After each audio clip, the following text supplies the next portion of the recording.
Opening up a new program can be difficult. Finding instant success can be even harder. But for Shadow Creek head coach Brad Butler, he's done just that. And Coach Butler has the Sharks in position to make another run in 2023. When Brad Butler got to Shadow Creek in 2016, he knew that building the right staff would be key.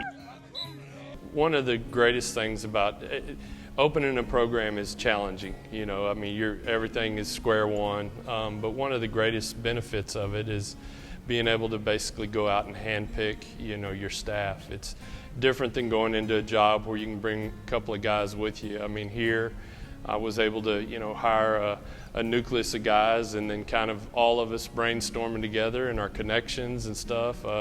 We were able to bring together a really, really good staff, and that helped us really get started in a hurry. While building a program from the ground up, Coach Butler emphasized treating the players like varsity lettermen from day one. It was a great experience. I mean, it's a testament to the work that those kids put in and the dedication of our staff.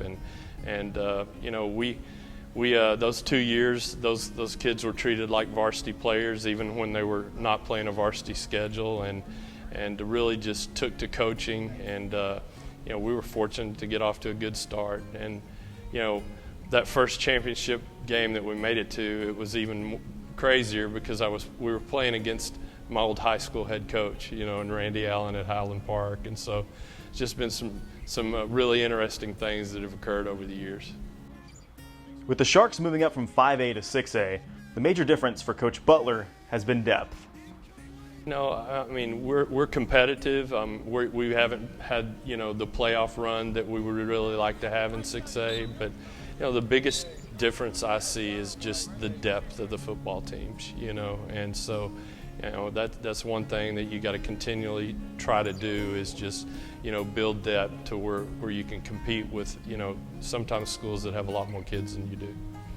Shadow Creek, in just 6 years of varsity play, has already had plenty of wealth in the quarterback room. Well, I just think, that is such a unique position, such a difficult position to play, and we've been very fortunate to have guys. We've done it with different type of players, and we've tried to tweak to what their strengths were, but at the end of the day, to be good at that position, you have to love football, and you have to be willing to be unselfish and be, the greatest worker on the football team, and we've been fortunate to have that here. For the Butler family, it was important to keep their son and former Sharks quarterback, Duke, in Alvin ISD.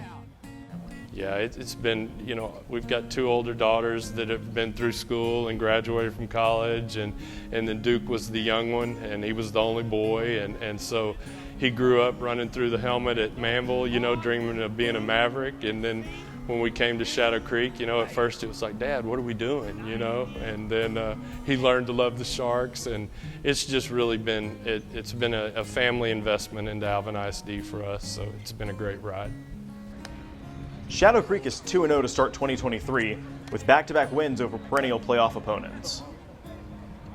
Well, I mean, obviously opening the season against Manville, there's a lot of, I've said there's a lot of emotion among the kids. It's bragging rights, it's neighborhood, and so that was good to get through that one. I don't think Coach Martin or I, either one, were probably extremely pleased with our performance, but and then last week, to get a win over Clear Springs, who's a tough program, well coached. I mean, you feel fortunate to be 2-0, but 3 non-district games, you have to grow during that time, and so that's what we're focused on, is just to get better every week. Ahead of a star-studded matchup with Bridgeland on Friday, Coach Butler has immense respect for the Bears and new head coach Lonnie Madison. Well, first of all, Coach Madison over there, new to Bridgeland. I've known him for years. He's an Aggie. I got a lot of respect for him, and he does a great job. I mean, and so we know that they've had 2 really, really tough ball games that they've fought to the very end and found a way to win. And so I don't have to say a whole lot to our guys to get them to realize, hey, over the last, 3 years, we've had some great battles with them, and they've had some great players, and we have too. And so, they'll be motivated and ready to try to get after it Friday.